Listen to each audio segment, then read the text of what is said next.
Morning, it is Wednesday the 3rd of June. I'm Maeve McMahon and this is Europe Today. Your morning hit of news and analysis from a European lens, live here on Euronews. Coming up, Iran has agreed to negotiate aspects of its nuclear programme that it had refused to do so just a month ago. That's according to the US Secretary of State, Marco Rubio, speaking before Congress. Global markets remain on edge, though, as Iran says it will suspend peace talks and move towards full closure of the Strait of Hormuz, one of the world's most important shipping routes. And all eyes on the European Commission today as it unveils plans to boost the production of advanced semiconductors within the EU, so-called chips. The bloc has long relied on foreign suppliers for some of the most critical technologies that we need for modern daily life. The so-called Tech Sovereignty Act aims to change this. But first, Hungary could lift its veto on the opening of Ukraine's EU accession talks in exchange for an agreement on minority right protections for the Hungarian community inside Ukraine.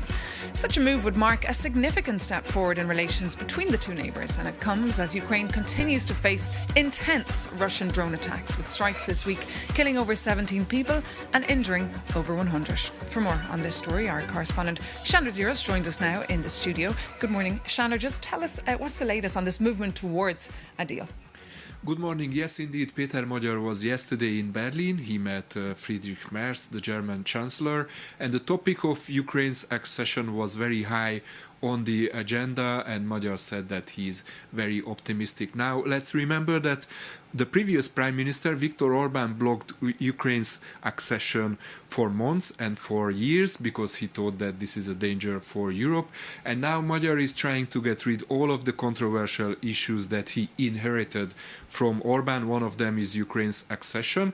Magyar's condition is that Ukraine agrees on the protection of the minority rights, education and culture. Here we are talking about an 11-point action plan proposed by Hungary. Magyar said that the talks are advancing. He's optimistic and he could meet Zelensky next week. Let's take a look at what he said. So far, these negotiations are progressing very encouragingly. We hope that they can even be concluded at a technical level this week. And I can confirm here, in Berlin, in this wonderful, vibrant city, that I'm ready to meet with Ukrainian President Zelensky sometime early next week, if we can actually agree on these basic human rights. Peter Meyer, and of course today he's moving on to Paris to speak with Emmanuel Macron. But tell us, Shandor, when can the EU start agreeing on starting Ukraine's membership talks? Well, Euronews spoke to several EU diplomats and all of them were very optimistic. They are saying that before the next EU summit at the 18th of June, there could be an agreement and Hungary could lift its veto. This would mean that Ukraine could start its first negotiating cluster with the European Union, which is about fundamental rights. Now, there is also one reference about starting the negotiating chapter in the draft conclusions of this European summit, which is a clear signal that the EU is preparing. And let's not forget that, Ukraine's accession is very high on the agenda of Antonio Costa, the head of the European Council, and Ursula von der Leyen, president of the European Commission. So everyone seems to be on the same side. And also, this could be a very big step also for Ukraine, because after years of waiting, they could actually start the negotiations with the EU. So you're saying everyone could be on the same side. That's something that rarely happens at those EU summits. Chandler Giros, thank you so much for that update. Now, trade and finance ministers from all across the globe are huddling in Paris today for the OECD's annual ministerial. For the view now from the Australian government on all the challenges facing the world today, we can cross now to Paris, where we're joined by the Australian Trade and Tourism Minister. That's Don Farrell, of course. Good morning, sir. Great to have you with us on Europe Today. You're very welcome. Good to be talking with you, Maeve. So look, you're in Paris today for these important talks. You seem to be edging closer and closer to Europe all the time. Is that because of the uncertainty of the US administration and the threats perhaps posed by China today? Look, once we came to government 4 years ago, pretty much this month, we had decided that because of problems that we'd had in our trading relationship around the world, that we needed to diversify our trading relationships and not have all our eggs in the one basket, as they say. And so, over the last 4 years, we have developed new trading relationships. The United Kingdom, for instance, we've signed a free trade agreement with them. That's working really well, and our trade is up very, very significantly with the United Kingdom. With India, our trade's almost doubled with India since we reached a trade agreement. We reached an agreement with the UAE again. That's been very successful. And now, most recently, the hardest of them all was a free trade agreement with the Europeans. But we signed that a few weeks ago in Sydney. You did indeed. It's always complicated, isn't it, when it comes to the European Union? But this all happens as well in a backdrop of potential prolonged instability in the Middle East that potentially could push the global economy closer to recession. Tell us what's your view here, especially bearing in mind that you're in Paris today at these talks, and how this war is impacting the Australian economy. Yeah, look, there's no doubt, Maeve, that'll be a hot topic that we'll be discussing over the next few days. My job in particular, since this war began, was to ensure that Australia had enough fuel, whether it be petrol, diesel or airline fuel, and fertiliser for our crops. So I've been very focused on travelling around the world to ensure that we've got sufficient of all of those products. So I've been in Singapore, I've been in China, I've been in Japan, and of course now I'm here in Paris. We want to ensure that however long these troubles in the Middle East last, that we've got sufficient of all of those fuels to keep our industry going. It's very important for our farmers, very important for our miners. Very similar talks taking place in Brussels and other talks that took place here in Brussels just last Friday. Very urgent talks on how to deal with China. What would Australia's advice be here? How can Brussels learn from your example of dealing with Beijing? Patience is a good first start with the Chinese.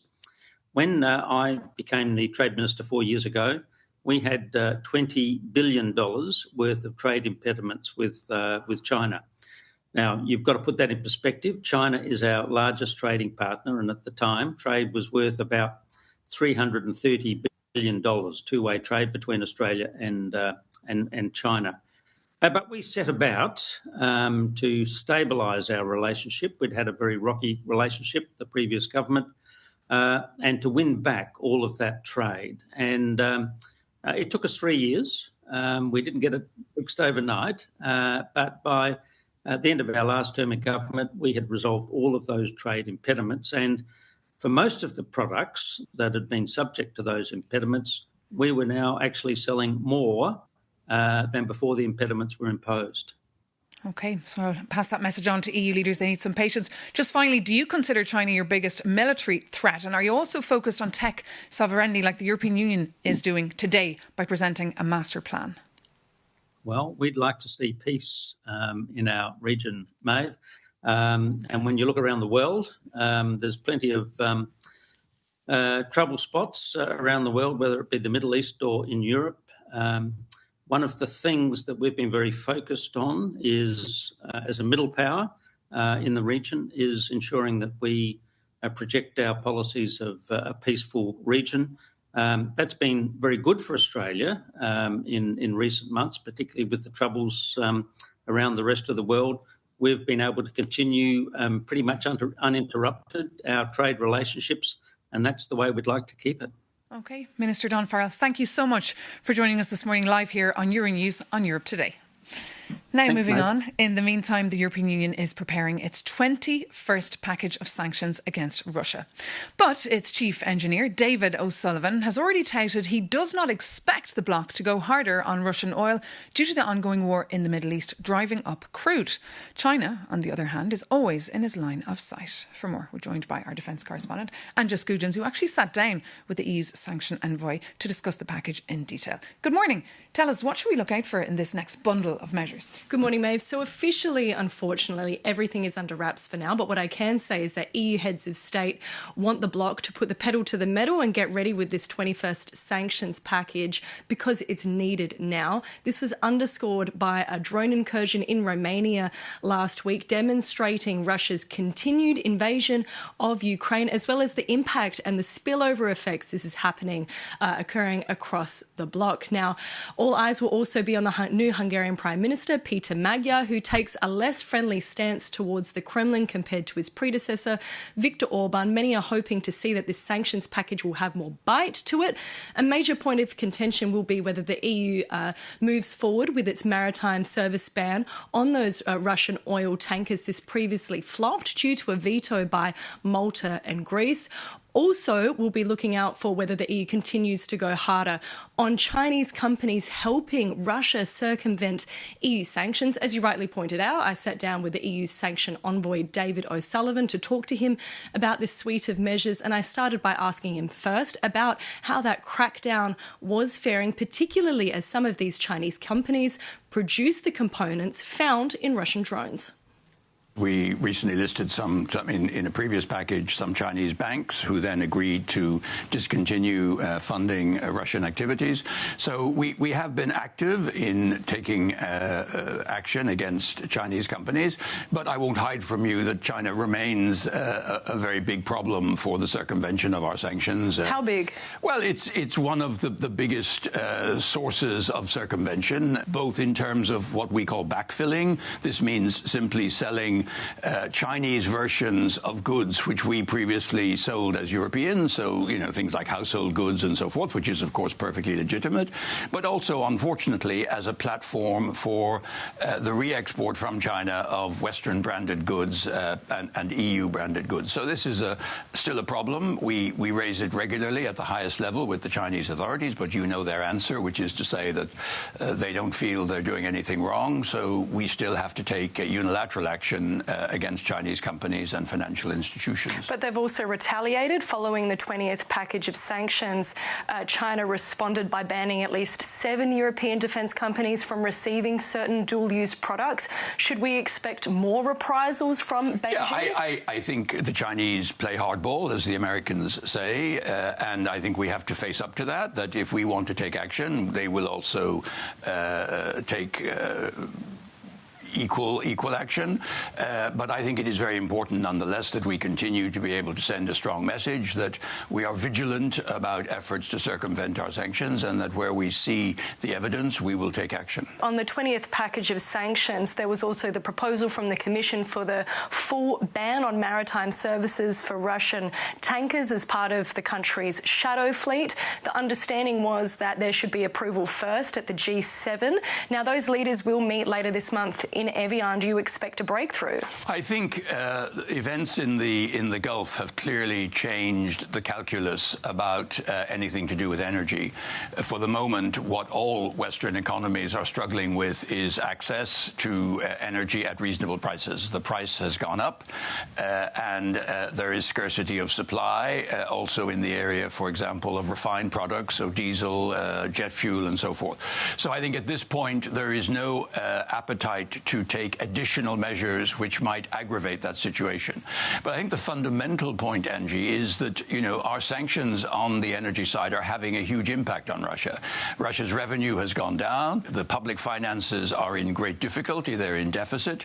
So I think, notwithstanding the fact that we may not move forward in the short term on the maritime services ban, everything that we have done, whether it's the oil price cap, whether it's the actions against the shadow fleet, all of this has contributed to seriously undermining Russia's revenue from hydrocarbon exports. And this was one of our key objectives, and it is working.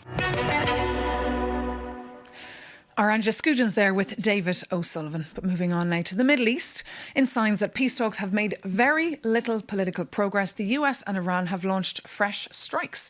Despite claims from the US Secretary of State, Marco Rubio, that a deal was within reach, the reality on the ground looks different. For more Euronews' Stefan Kobe joins me now here in the studio. Good morning, Stefan. Good morning, Maeve. It's getting very hard to follow all these mixed messages. Please enlighten us. Yeah, well, absolutely, Maeve. Donald Trump likes to call himself the master of the deal. But when it comes to a ceasefire with Iran, it's really hard to tell what exactly he is negotiating for. One day, Trump says peace is within reach. The next day, he sounds pessimistic. Then he suggests the breakthrough could happen any moment. A few hours later, he appears to lower expectations again. Now, for America's allies, financial markets, and certainly Iran, deciphering Donald Trump's latest position has become a full-time job. Now, Trump would argue that's exactly the point. Unpredictability has always been a part of his brand. Keep everyone guessing and you keep the upper hand. But there is, of course, another way of looking at it. Now, critics say the shifting messages reveal a deeper problem, and it's not strategic ambiguity, but strategic uncertainty. They argue that the White House has no plan and is trying to find a solution sort of on the fly. So every new Trump statement is now scrutinized for clues. Is he signaling a breakthrough, preparing the ground for a compromise, or is he just changing course again? So that's the challenge with Trump's diplomacy. The line between negotiating tactic and confusion is sometimes not visible, Maeve. And certainly keeping you very busy. And of course, we can read more of your analysis on euronews.com. Stefan Kobe, thanks Absolutely. for that. And due to this, of course, oil prices have been incredibly volatile again this week because of the uncertainty around supplies getting through Hormuz and prolonged hold-ups. For more on the impact on financial markets and energy prices, we're joined now by Osama Rizvi. He's an international economic and energy analyst. So good morning, Osama. Welcome to Europe Today. So first question, are markets reacting rationally, do you think, to the risks right now? Or do you think investors are underestimating how serious this could become? Well, thank you so much for having me today. I think it's a bit of both. When you see the markets, there seems to be a continuum on which the reactions can be perched upon. For instance, the oil markets, look at the oil markets. A few weeks ago, the difference between the physical markets and the paper markets was huge. The spread was somewhere around $36 to $38. But now, as we speak today, that spread seems to be shrinking. But is the conditions or the circumstances better now? Are the circumstances better now? Not at all. So which means that markets are sort of divided, confused. They are in a haze as to what will happen next, and this confusion, uncertainty, is what is fueling this dual behavior, I would say. But moving forward, one thing is very important to understand, that fundamentally speaking, from oil markets to the financial markets, the chances of both turning ugly or things getting worse are unfortunately more than them getting better before. And you said the markets are feeling confused. What about consumers? How concerned should we be about fuel prices rising further at the pumps? Well, consumers have been very clear about what is going around, and also been very clear in terms of their future confidence regarding the global economy. For instance, economic confidence in Europe is down.